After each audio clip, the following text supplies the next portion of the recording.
আসসালামু আলাইকুম everyone. Dream kitchen থেকে আমি মৌসুমী স্বাগত জানাচ্ছি আরও একটি নতুন রেসিপি দেখার জন্য। আজকের রেসিপি ডাল দিয়ে করলা রান্না, তবে এটা একটু ভিন্ন স্টাইলে করেছি। করলা রান্না সাধারণত ডাল দিয়ে অনেক রকম রেসিপির মধ্যে আমার কাছে মনে হয় সবচাইতে সেরা এই রেসিপি। আপনি আগে কখনো খাননি এই রেসিপি, আমি গ্যারান্টি দিয়ে বলতে পারি। তবে একটু আলাদা স্টাইলে তৈরি করার জন্য এটা খেতে খুবই মজার লাগে আর রান্না করাও খুবই সহজ। আপনি অবশ্যই একবার বাসায় ট্রাই করবেন এই মজার রেসিপি। তো প্রথমে আমি 2টা করলা নিয়েছি মাঝারি সাইজের, আর করলাকে একটু হালকা মোটা করে কেটে নিয়েছি। করলাটা কচি ছিল তাই ভিতরের অংশগুলো ফেলে দিইনি। তো করলা কাটার আগে করলাকে ধুয়ে দিতে হয়, তাহলে করলা একটু তিতা কম লাগে। আর এর সাথে আমি লবণ আর হলুদ দিয়ে করলাটাকে খুব ভালো করে একটু হাতে মেখে নিব। যে যাই বলুক করলা তিতা লাগে না, করলার স্বভাবগত দিক থেকেই করলা তিতা তিতা তো একটু লাগবেই। তবে তিতা খাওয়া শরীরের জন্য খুবই ভালো। করলা মাখানো হয়েছে, আমি সাইড করে রেখে ফ্রাই প্যানে তেল দিয়ে এখানে রসুন, পেঁয়াজ আর দিয়ে দিচ্ছি কাঁচামরিচ। আর পেঁয়াজের পরিমাণ একটু বেশি দিয়েছি, আর কাঁচামরিচ দিয়েছি স্বাদ মতো।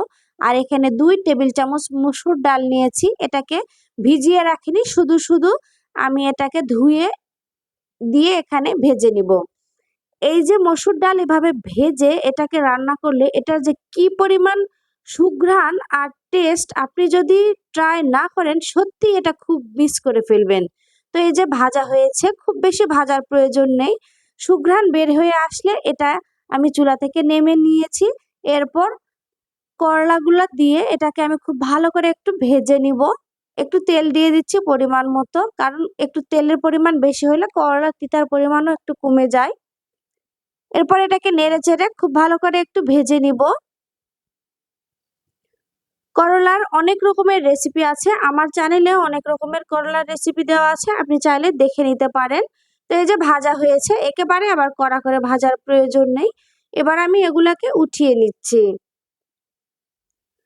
এরপর এখানে একটা ব্লেন্ডার জাগ নিয়েছে, আর এই যে ডাল সহ যে মশলাটা ভেজে রেখেছিলাম এগুলো আমি ব্লেন্ডার জাগের মধ্যে দিয়ে দিচ্ছি।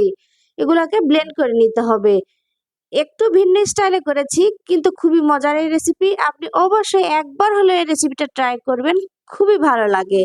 আর এটা ভালো করে ব্লেন্ড করার জন্য হাফ কাপের মতো একটু পানি দিয়ে এটাকে খুব ভালো করে ব্লেন্ড করে নিব। তো আমার ব্লেন্ড করা হয়ে গিয়েছে, আর এটা বেশ ভালোভাবে পেস্ট হয়ে গিয়েছে, এই যে দেখুন। এরপর চলে যাচ্ছি রান্নার মেন প্রসেসে। এখানে আমি 2 টেবিল চামচের পরিমাণ তেল দিয়েছি, আর দিয়ে দিচ্ছি একটু মাঝারি সাইজের একটা পেঁয়াজ কুচি। পেঁয়াজটাকে একটু নেড়ে নিব কাঁচা গন্ধ চলে যাওয়া পর্যন্ত। এরপর আমি বেটে রাখা যে ডালের মশলাটা রেখেছিলাম এগুলো আমি দিয়ে দিচ্ছি।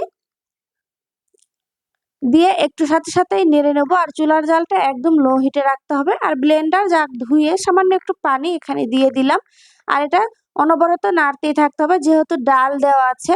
এটাকে খুব ভালোভাবে না নাড়লে এটা নিচে থেকে পুড়ে যেতে পারে। একটু নেড়ে চেড়ে নেওয়ার পরে আমি এখানে মশলা অ্যাড করে দিচ্ছি। প্রথমে দিয়ে দিলাম স্বাদ মতো লবণ, এরপর দিয়ে দিচ্ছি হলুদের গুঁড়া, এরপর দিয়ে দিচ্ছি আমি এখানে ধনিয়া গুঁড়া, এরপর আমি এখানে দিয়ে দিচ্ছি মরিচের গুঁড়া, দিয়ে এটাকে নেড়ে দিব খুব দ্রুত, কারণ ডাল নিচে পুড়ে যাওয়ার মতো হতে পারে। আর এখানে খুবই সামান্য হাফ চামচ পরিমাণ দিয়ে দিচ্ছি আদা বাটা, হাফ চামচের মতো দিচ্ছি। ডালের তরকারিতে কিন্তু আদা বাটা না দিলে কিন্তু খেতে খুব ভালো লাগে না। তো এটাকে এখন নেড়ে চেড়ে খুব ভালো করে আমি একদম কষিয়ে নিব।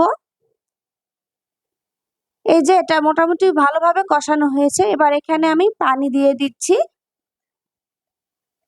পরিমাণ মতো পানি দিয়ে এটাকে আবারও আমি খুব ভালো করে নেড়ে চেড়ে এই দলাগুলো ভেঙে মানে এটা একবারেই আমি পানি দিয়ে দিলাম। তো আশা করছি আমার এই রেসিপি আপনাদের ভালো লেগেছে। আপনারা বাসায় একবার হলে এই রেসিপি ট্রাই করবেন, এত মজার এই রেসিপি।